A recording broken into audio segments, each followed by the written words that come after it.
terpercaya.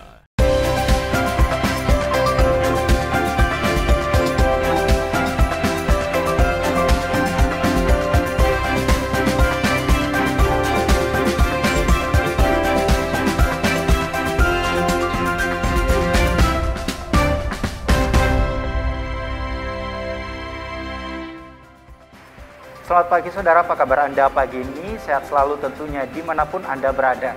Senang sekali saya Preto Jabri kembali menyapa Anda di pagi hari ini dengan sejumlah informasi penting dan menarik yang sayang untuk Anda lewatkan tentunya. Saudara, saat ini kita masih di masa pandemi COVID-19. Tentunya, baik pemerintah pusat bersama pemerintah daerah terus memberikan dan melakukan program-program untuk mencegah penularan COVID-19, khususnya di Sulawesi Selatan. Dan saat ini kita akan membahasnya di pagi hari ini di program Sapa Sulsel, yaitu vaksinasi dan pencegahan COVID-19. Dan saat ini saya sudah bersama narasumber, bersama PLT Kepala Bidang Pencegahan dan Penanggulangan Penyakit Dinas Kesehatan Sulawesi Selatan bersama Pak Muhammadong. Selamat pagi, apa kabar Bapak? Baik, sehat? Selamat pagi. Alhamdulillah sehat Pak ya. Salam sehat untuk semuanya. Amin. Semoga selalu sehat Bapak ya dimanapun berada tentunya. Nah Pak, sesuai tema kita pagi ini ialah vaksinasi dan juga penanggulangan COVID-19 di Sulawesi Selatan. Sebagai salah satu pimpinan di Dinas Kesehatan Sulawesi Selatan, bisa Anda paparkan seperti apa kondisi COVID-19 saat ini di Sulawesi Selatan Pak? COVID-19 di Sulawesi Selatan ini belum berakhir. Belum berakhir. Situasi terakhir yang kita dapatkan cukup mengembirakan oleh karena per tanggal 6 ya, per tanggal 5 kemarin sampai sekarang ini kita zero case ya. Artinya tidak ada kasus. Baik. Ya, tidak ada konfirmasi kasus konfirmasi ya. Sehingga alhamdulillah kita bersyukur dengan kondisi ini. Tetapi kita tentunya berharap bahwa masyarakat kita tidak kemudian teledor dengan kondisi seperti ini. Juga kepada para petugas, teman-teman kami sampai ke daerah, kita juga pesankan supaya jangan kendor. Ya, tetap kita senantiasa waspada oleh karena ancaman gelombang ketiga juga memang oleh para ahli masih diprediksi. Ya, saya kira begitu. Baik Pak, ini kan pemerintah tentunya khususnya Dinas Kesehatan Sulawesi Selatan ya. Untuk kasus COVID-19 di Sulawesi Selatan sudah melandai. Lalu upaya apa saja sih Pak yang sudah dilakukan dari Dinas Kesehatan Sulawesi Selatan untuk menangani pandemi COVID-19? Ya, saya kira jelas bahwa upaya-upaya yang telah kita lakukan secara serentak simultan sampai ke layanan terdepan kita di Puskesmas Pustu itu telah kita melakukan bekerja sama dengan sektor terkait TNI, Polri dan sebagainya. Baik. Kita telah melakukan tracing, ya, testing 3T, yaitu testing, tracing, dan treatment. Artinya bahwa kita sudah melaksanakan prinsip penanganan penyakit menular dengan berusaha untuk menemukan kasus. Ya, kasus itu ditemukan dengan cara kita melakukan testing. Ya, jadi rapid antigen, swab PCR dan sebagainya kita lakukan untuk mendeteksi siapa-siapa yang kemudian terkonfirmasi positif. Kemudian setelah kita temukan, ya, case finding yang telah kita lakukan, maka kita berusaha untuk melakukan tracing ya, atau pengamatan. Kita akan telusuri terus itu dengan siapa kontaknya yang bersangkutan, ya, sehingga dengan cara itu kemudian kita bisa memutuskan mata rantai penularan. Ya, karena tujuan umum dari upaya-upaya kita ini adalah bagaimana agar, karena namanya penyakit menular, agar tidak menular. Baik. Ya, boleh statusnya dia penyakit menular, tetapi kemudian tidak tertular antara satu dengan yang lainnya. Baik. Ya, sehingga upaya pemutusan mata rantai kita telah kita lakukan dengan bagus saya kira dan masif, testing, tracing, dan treatment. Kemudian juga secara bersamaan telah dilakukan upaya-upaya pengetatan protokol kesehatan. Kita juga melakukan edukasi kepada masyarakat karena kunci utama dari keberhasilan program penanggulangan ini adalah keterlibatan masyarakat kita. Artinya ada pemahaman, kesadaran, kemauan, dan kemampuan masyarakat kita untuk melakukan itu. Ya. Baik Pak, nah ini kan saat ini pandemi COVID-19 di Sulawesi Selatan sudah melandai Pak ya. Nah artinya juga masyarakat sejauh ini menerapkan untuk program 5M. Sejauh mana efektivitas dari 5M ini yang diterapkan oleh warga di Kota Makassar khususnya di Sulawesi Selatan Pak? Saya kira efektivitasnya dapat kita lihat bahwa sekalipun belum seluruh masyarakat kita itu melaksanakan secara keseluruhan, tetapi program menggiring masyarakat kita ke penegakan protokol kesehatan 3M sampai 5M ini kelihatan hasilnya. Nah, artinya bahwa ada di dalamnya unsur-unsur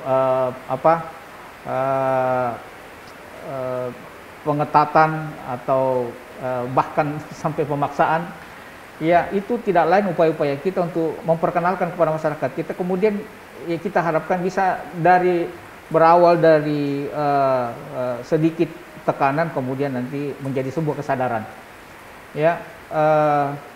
Dan kita yakin itu bahwa hanya dengan cara itu yang kita lakukan.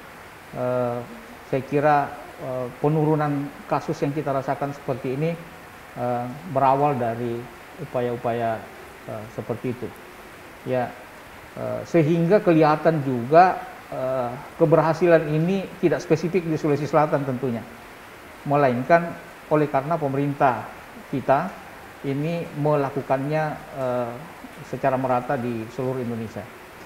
Itu juga memang harapan kita bahwa penanganan kasus penyakit menular ini tidak dilakukan karena sudah merupakan pandemi, sehingga tidak dilakukan dalam wilayah-wilayah tertentu saja. Oleh karena potensi masuk dan keluarnya orang atau pergerakan orang ini juga menyebabkan hebatnya penularan. Sehingga kenapa ada aturan yang ketat di dalam perjalanan dan sebagainya, itu sebenarnya kita menginginkan bahwa pergerakan orang itu dikurangi atau dibatasi. Baik. Ya. Baik Pak, kita akan melanjutkan perbincangan kita pagi ini Pak mengenai vaksinasi dan juga pencegahan COVID-19 di Sulawesi Selatan. Baik. Dan saudara jangan kemana-mana, tetaplah bersama kami di Sapa Sulsel.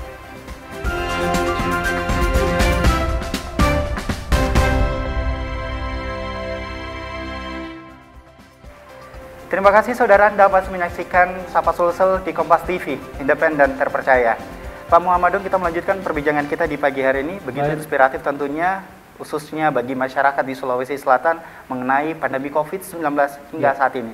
Tadi Bapak sudah menjelaskan ataupun menyebutkan tentang 3T dan juga menerapkan 5M agar masyarakat tidak lengah, meskipun saat ini kasus COVID-19 di Sulawesi Selatan sudah cukup landai. Lalu seperti apa agar masyarakat bisa tetap menerapkan dan mempertahankan protokol kesehatan dalam kehidupan sehari-hari, Pak? Ya. Saya kira upaya yang akan kita lakukan ini adalah bagaimana model-model instruksi, imbauan, bahkan sedikit ada tekanan, ya, dalam tanda kutip pemaksaan, ini akan menjadi sebuah kebiasaan. Nah, menjadi sebuah kebiasaan baru dalam kehidupan masyarakat kita ke depan. Tentu hanya dengan cara itu saya kira sehingga kasus ini bisa terpertahankan dalam posisi melandai di angka paling bawah atau 0, ya. Jadi kita harap seperti itu. Baik, Pak. Ya, jadi yang awalnya kita imbau, yang sampai kita berikan penekanan-penekanan dengan pengaturan aturan yang mengikat dan sebagainya. Tidak boleh masuk mal kalau tidak vaksin, harus menjaga protokol kesehatan, tidak boleh ada tatap muka di sekolah dan sebagainya. Itu semua kita lakukan agar masyarakat kita pelan-pelan tahu bahwa ini tidak sekedar pemaksaan, tetapi sebuah pola hidup dan kebiasaan yang mestinya kita harus jadikan sebagai budaya baru ke depan. Baik, Pak. Nah, ini Pak, saat ini kan kita tinggal menghitung hari lagi nih Pak, untuk Natal dan juga pergantian tahun. Gitu. Nah, otomatis keramaian pun akan kembali berkerumun ataupun terjadi. Lalu bagaimana Dinas Kesehatan Sulawesi Selatan menyikapi hal ini, Pak? Tentu hal ini sudah terdeteksi dari jauh-jauh sebelumnya. Kenapa kita sistem kita itu telah membaca dan mendeteksi bahwa ada potensi terjadinya serangan gelombang ketiga, oleh karena ada potensi dan kebiasaan kita di Indonesia ini dengan pergerakan dan mobilisasi masyarakat yang cukup tinggi di Nataru. Itulah kemudian salah satu analisis yang kemudian para ahli memperkirakan bahwa pasca Nataru ini kemudian kita akan mengalami gelombang ketiga. Ya, upaya-upaya yang kita lakukan untuk itu tentu dengan sistem surveillance kita yang kita harapkan bisa berjalan dengan baik, sehingga pergerakan penyakit bisa kita deteksi, ya, sehingga nanti pada saatnya kita akan berikan warning atau early warning detection, ya, kita lakukan, kemudian kita akan sampaikan kepada masyarakat apa yang harus mereka lakukan, ya. Nah, sehingga upaya edukasi kita ini juga kita harapkan akan berjalan terus menerus, ya. Sinyal itu kita sudah tangkap sebelumnya. Pemerintah secara nasional juga akan memberlakukan kehidupan level 3, ya, secara keseluruhan di semua kabupaten. Sekalipun kita di Sulawesi Selatan ini sudah ada kabupaten kita yang masuk ke level 1, ya, artinya sudah ada pelonggaran. Nah, sehingga saya mengatakan bahwa kita di Sulawesi Selatan, satu hikmah yang kita dapatkan bahwa kita juga belum pernah merasakan kemerdekaan, ya, dari setelah kehidupan pembatasan pola-pola pembatasan dalam kehidupan masyarakat kita, oleh karena belum ada situasi yang mengantarkan kita ke situ, karena belum ada kabupaten kita baru satu yang level 1, ya, bahkan tidak ada yang level 0. Kita masih dalam aturan-aturan pengetatan di level 3 dan level 2. Jadi kalau kemudian ada aturan untuk memberlakukan level 3 secara keseluruhan di semua kabupaten kota, kita sudah terbiasa untuk itu. Dan tentu pemerintah kita, khususnya di Sulawesi Selatan, ini tetap mendorong agar upaya-upaya penyadaran masyarakat kita tetap berjalan. Di Dinas Kesehatan sendiri juga ada sebuah unit atau seksi tersendiri yang menangani itu, yang disebut dengan promosi kesehatan. Baik. Kegiatan ini akan menggandeng semua stakeholder terkait, lintas sektor, tokoh agama, dan tokoh masyarakat, tokoh adat. Tentu kita akan libatkan dalam upaya penyadaran masyarakat kita. Ya. Baik, Pak. Nah, tentunya juga pastinya nanti dari pemerintah ataupun juga Dinas Kesehatan melakukan PPKM, Pak, ya, tidak hanya di daerah Sulawesi Selatan, namun juga di seluruh Indonesia tentunya untuk menekan peningkatan kasus COVID-19. Tapi saat ini beredar juga informasi bahwa akan ada varian baru COVID-19, Pak.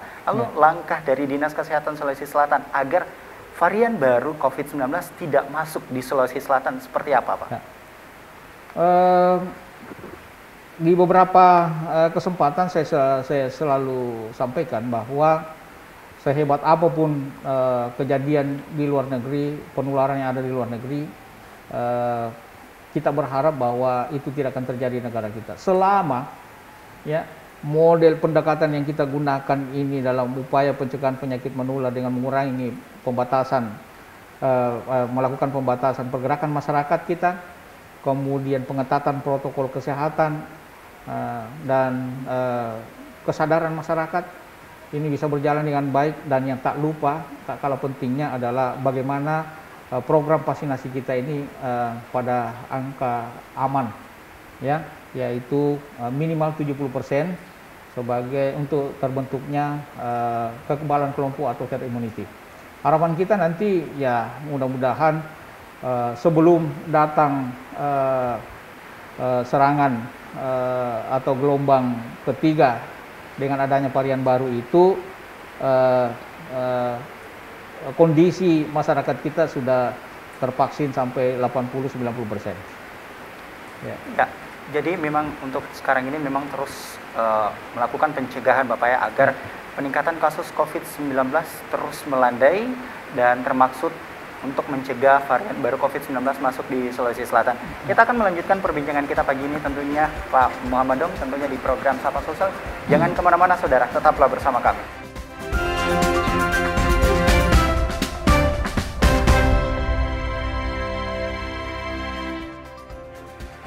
Terima kasih saudara, Anda masih menyaksikan Sapa Sosial bersama saya Printo Jabri di Kompas TV, independen terpercaya. Pak Muhammad Dong, kita melanjutkan perbincangan kita tentunya mengenai vaksinasi dan juga pencegahan COVID-19 di Sulawesi Selatan.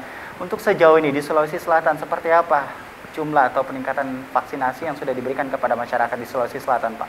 Ya, tadi saya sudah singgung sebelumnya bahwa salah satu pilar dalam rangka perlawanan kita terhadap vaksin terhadap COVID-19 ini adalah ada upaya vaksinasi. Vaksinasi kita harapkan bisa mencapai angka 70% sebagai kekebalan kelompok di akhir tahun ini. Ya, harapan pemerintah pusat juga seperti itu dan dijemput baik oleh Bapak PLT Gubernur kita, sehingga kita sudah mendeteksi kabupaten kota yang mempunyai cakupan vaksinasi terendah. Jadi minimal 5 kabupaten ini kemudian akan kita berikan pembantuan atau intervensi dari provinsi dengan harapan upaya ini bisa men-trigger kabupaten kota untuk melakukan percepatan ya, pencapaian targetnya. Di Sulawesi Selatan ini sudah ada kabupaten kota yang mencapai 70% lebih, yaitu Kota Makassar. Capaian Kota Makassar sekarang sudah kurang lebih 78%. Saya kira ini sebuah pencapaian yang cukup bagus, yang kita harapkan nanti akan diikuti oleh kabupaten lainnya. Ya.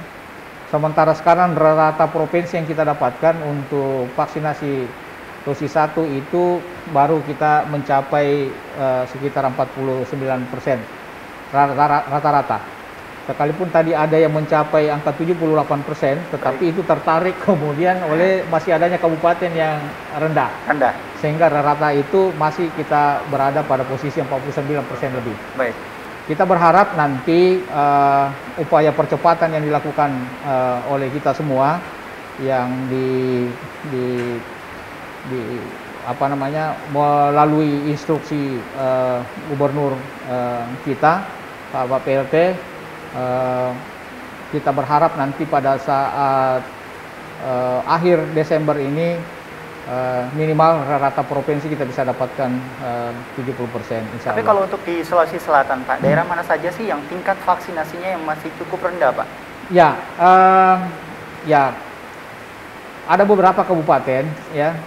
Kalau saya mohon maaf kalau saya sampaikan di sini bahwa beberapa kabupaten itu yang masih berada di kisaran 30-40%. Di antaranya? Itu mulai dari Jeneponto, baik, itu masih ada, kemudian Luwu Utara, kemudian Sinjai, Bone, Bulukumba, dan Goa, Bantaeng juga. Ya. Apa yang menyebabkan daerah tersebut tingkat vaksinasinya masih rendah, Pak? Sebenarnya itu tadi bahwa tingkat kesadaran masyarakat kita untuk beberapa daerah itu masih perlu intervensi edukasi yang lebih masif, lebih kuat, karena salah satu diantaranya yang membuat pemahaman-pemahaman negatif beredar di masyarakat kita adalah adanya berita-berita hoax yang mereka lebih dahulu terpapar oleh berita-berita seperti itu dibandingkan dengan upaya kita, sehingga ini cukup menjadi perhatian bagi kita bahwa kita tidak boleh kendor, tidak boleh kalah oleh kuatnya arus media sosial yang bersifat negatif itu, kemudian yang menggerogoti kemauan, kesadaran masyarakat kita untuk vaksinasi ini. Masih banyak informasi-informasi negatif yang berkembang di masyarakat kita.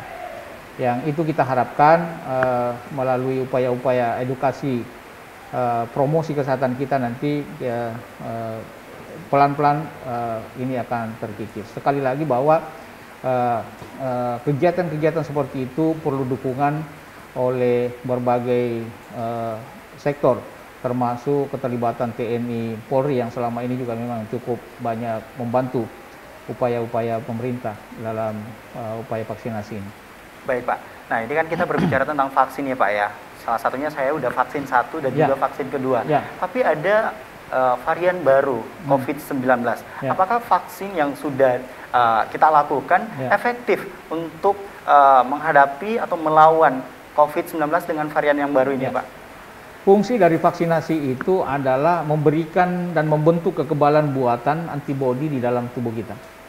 Jadi kita berharap bahwa meningkatnya titer antibodi kita, meningkatnya kekebalan tubuh kita akan membuat perlindungan spesifik terhadap jenis virus yang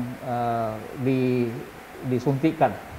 Ya, jadi karena vaksinasi itu ada virus yang dilemahkan, ada yang dimatikan, kemudian ada yang merupakan pengembangan dari messenger-RNA. Ya, jadi kemudian vaksinasi yang kita lakukan ini kita yakini sebagai sebuah perlindungan efektif karena semua vaksin yang digunakan di Indonesia ini, termasuk di Sulawesi Selatan ini, adalah vaksin-vaksin yang telah direkomendasi oleh WHO, resmi mendunia, dan perlu juga saya sampaikan bahwa masyarakat kita tidak perlu khawatir dengan jenis vaksin yang ada, bahkan dengan jenis vaksin yang notabene efikasinya rendah seperti Sinovac yang 65%, kita yakini bahwa itu cukup memberikan perlindungan, dan Presiden juga ke luar negeri itu dengan menggunakan vaksin yang sama yang kita gunakan.